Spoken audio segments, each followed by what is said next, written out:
It's a strange feeling being sick to the stomach, especially when you don't really know why. It's not a biological thing, it's mental, emotional. I guess it's kind of like what they call social anxiety. If I'm out in my daily life and I see people I'm close to, friends of mine, I can't stand it. If I'm out in town and I see people I know and love and they're with someone else or a whole group of other people, then I just feel like I've been punched in the gut. I never actually throw up, but I usually get pretty close. I don't even know what to call it. Jealousy? Am I jealous of the fact that my friends live a life outside of my orbit? Maybe I'm afraid that by not constantly being around them, I risk drifting apart from them. Maybe I feel like I'm inadequate, and seeing them happy without me makes me feel unneeded or unwanted. I'm not going to tell them about it. None of them are going to see this, so I can say it here, but I certainly won't tell them. If I told them, they'd pity me, and the last fucking thing I need right now is pity. I know the whole thing is pathetic. I know I'm pathetic. How much of a spineless worm does a person have to be to feel sick to the stomach when they see other people just living their lives? What right do I have to feel that I am owed constant validation? There isn't much I can do about it. I'm not going to go and see a therapist, that's for sure. I like to think that I'm quite an emotionally stable person, so I don't think my ego could handle it. It'd be like admitting defeat. At a certain point, I think you just have to accept things as they are. I think this is just my lot in life. It strikes me that infatuation is almost a form of aggression or anger. It makes sense when you think about it.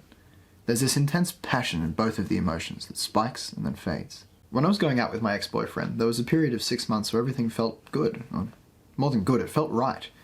It was like beforehand there'd been this huge build-up of nerves and restless worry, and then suddenly I met him and I felt content.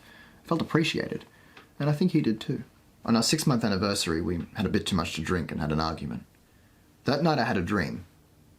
I don't know where we were in the dream, but he was lying on the ground naked, his face resting on the cement floor, and he was sobbing. And I can remember in the dream being taken aback at how pathetic he was. Seeing him like that made me indescribably angry. So I lifted up my foot, and I stomped as hard as I could on his jaw. And even though it was just a dream, I don't think I'll ever forget the sound that it made, or the scream that followed. I couldn't look at him the same after that dream. Couldn't even look him in the eye. Sometimes in dreams you do things you'd know you'd never actually do. This wasn't that. In the heat of that argument, the only thing I felt towards him was hate. In the morning, after the dream, that was still all I felt. Obviously the relationship didn't last long after that. Miss Lana Carver was my English teacher from years 9 to 12, but everyone called her LC. I always wanted to fuck her. I have no great sense of shame in saying that because I sure as hell wasn't the only one. Every bloke in the class wanted to, and a couple of girls as well, I'm sure. Even though I knew it would never happen for a variety of reasons, I still felt spurned that it never did. It's weird. It sounds immature, but that really is how I felt. It's not like she was celibate in any case. It was pretty well known that she was fucking one of the older male history teachers in our school.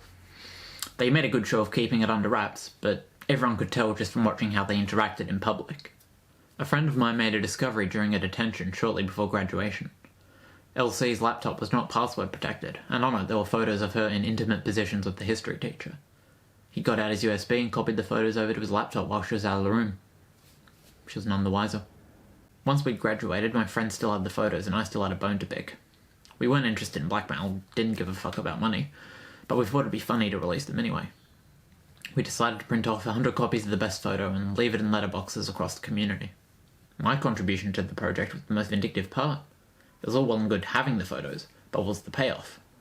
If this was a joke, and we did think of it as a joke, what was the punchline? I came up with the punchline. I thought it would be funny if we fucked with her nickname, LC. She was very fond of it, so I thought the whole project would sting more if we could take that away from her. So I devised that, in the photos, we should refer to her not as Lana Carver, but as Loose Cunt. 2 years on, I can tell you that nickname stuck. We mailed out the photos, all of them marked with Miss Carver's new nickname. Influential parents within the community, counsellors, local church groups, they all got a copy. She was fired within days. The other teacher within the photos wasn't fired. Don't know why, but they made it all the funnier to us. After she got fired, she pretty much dropped off the face of the earth.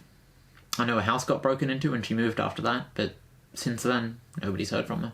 I suppose it was the wrong thing to do, but I never lost sleep over it. I should probably feel worse than I do, actually. My friend had to go see a therapist about the whole thing. He was so racked with guilt about how it all turned out. I'm not there yet. Maybe I will be in a few years when I'm older. I wonder if that says something about me.